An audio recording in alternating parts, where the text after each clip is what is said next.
Now also, we need to say, is Yahuwah feminine? The ah on the end. Because many people say that there's an ah on the end, it is feminine in the Hebrew language.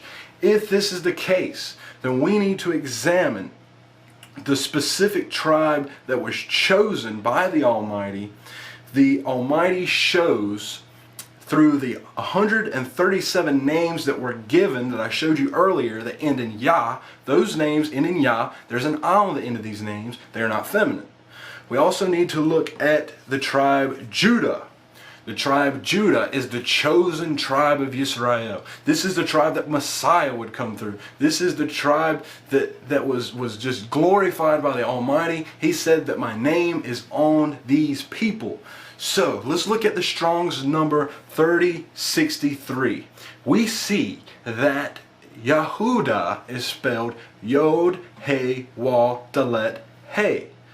Now, if we compare Yod, He, Wah, Dalet, He to Yod, He, Wah, He, we will notice the only difference is one letter.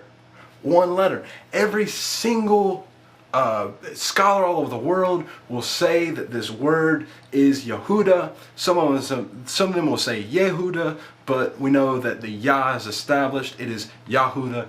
They all agree on Yahuda. They all agree on the U. The wall makes a U in Yahuda, and then it has an ah on the end. If this is spelled the exact same way, this is the chosen tribe. The Father said that His name rests on these people, and there's only one letter difference. Then let's remove this letter. Interesting enough, this letter, Dalet, is the picture in Hebrew of a door. So if we go through the door of this tribe, we will find the Father's name. If you take the Dalet from Yahudah, you have Yahuwah. This is the name that was spoken to Moses. It is that simple. It has been established through all the names of the prophets. He has left a record. He said that He was going to publish His name to the entire world. It is on His chosen tribe, the tribe that the Messiah would come through. And this is a wonderful testimony to the modern day Jews. The word Jew referring to Judah, which is in the Hebrew Yahudah.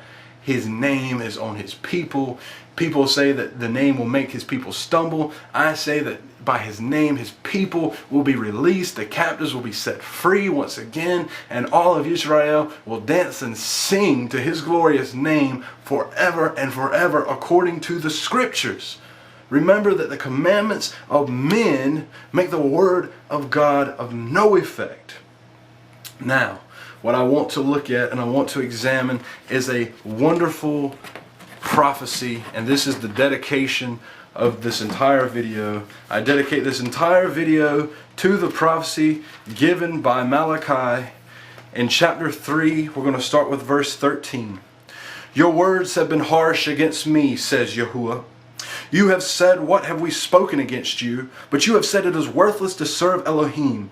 And what did we gain when we guarded His charge? And we walked as mourners before Yahuwah of hosts. And now we are calling the proud blessed. Not only are the doers of wrongness built up, but they also try Elohim and escape.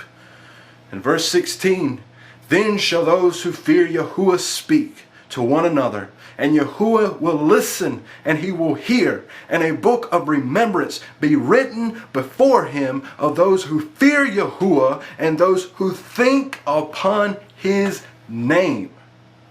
And they shall be mine, says Yahuwah of hosts, and on that day I prepared a treasured possession, and I shall spare them as a man spares his own son who serves him. Then you will see the difference between the clean and the unclean, those who serve Elohim and those who do not serve Elohim. We see that in the last days that this particular subject is going to divide the clean from the unclean, that those who are thinking and meditating upon His name are going to be written in a book. This video is dedicated to that book. I want my name and the name of your children and all of you who are watching around the world to be recorded in this book. Meditate upon His name. Search out the things that I am telling you. See if the things that I am telling you are true and if they hold up. And then in chapter 4 He says that there's a day that is coming that is burning like an oven after He divides the clean from the unclean. It says that those who think on his name, who fear his name, the Son of Righteousness will rise with healing in his wings, that the righteous are going to trample the wrongdoers. They're going to be like ashes under their feet. In verse 4, he says, remember the Torah of Moses. And then we see in verse 5, he says, see, I am sending you Eliyahu, who is Elijah, is what they call him, the prophet before the great and terrible day of Yahuwah does come. Remember Yahuwah's story through Eliyahu, Elijah. Elijah was a prophet. In the days of Elijah, if you read the records in the Kings, Elijah comes up to the prophets of Baal and he challenges them. And he says to the prophets of Baal, the Lord, remember Baal means the Lord, he says to these prophets, how long will you decide between two opinions? If Yahuwah is God, then worship him. And we know the great showdown that Eliyahu had with the prophets of Baal, with those people who were calling on the name of the Lord. Remember, Lord means Baal. These people were calling the Father Baal to make an ecumenical movement so that anybody could come along and worship this particular ambiguous deity. When you call him Baal, he could be any Baal. He could be the Muslims Baal, the Christians Baal. He could be any Baal. But when you say Yahuwah, there's only one. There's only one. And this is what Eliyahu was saying. He is not Baal. He is Yahuwah. He has a name. So we see that Eliyahu is coming back. The word Eliyahu means my El, my God, is Yahuwah. And the Spirit is moving throughout the earth. And people are beginning to call on his name as prophesied in the book of Joel, when we would preach his name, we would say his name, we would proclaim his name, and we would read his name no matter what man said. Now, let's look at those Hebrew letters once again. Yod, He, Wah, He, Yahuwah. The Yod in the Hebrew pictures is a symbol of a hand. The He is the symbol of a man with his hands lifted, and it says, behold. This is what it means. Hand, behold. The wall means nail. And then the last He, again, means behold. Is ah. Behold. Ah. It's the ah on the end. It means hand, behold, nail, behold. We see that the Father gave us the picture of salvation in his name. His name is his self-expression. His name is his self-revelation. He gave it to himself. It is the revelation he had of who he is. And in his name, the characters represent hand, behold, nail, behold. This goes hand in hand with Zechariah, the prophet, in chapter 12, verse 10, when he says that they will look upon me, talking about all of Israel, they will look upon me who they have pierced, and they shall mourn for him as one mourns for their only son. The Father is saying that they pierced me. When has anyone pierced the Almighty?